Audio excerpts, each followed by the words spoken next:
गाड़ी संख्या 16311 Sri Ganganagar Kochuveli superfast Trivandrum express.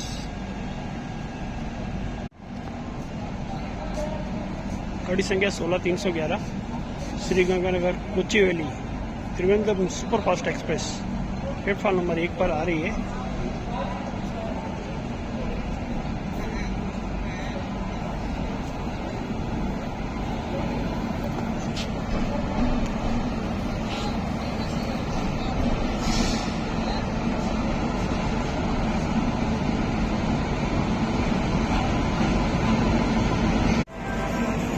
कृपया ध्यान दीजिए, सूरत के रास्ते श्री गंगानगर से अंदर सूरत के रास्ते कोटपुरी को जाने वाले गाड़ी संख्या 1631 श्री गंगानगर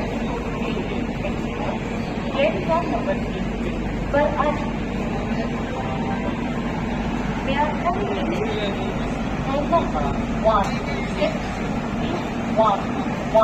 श्री गंगानगर कोटपुरी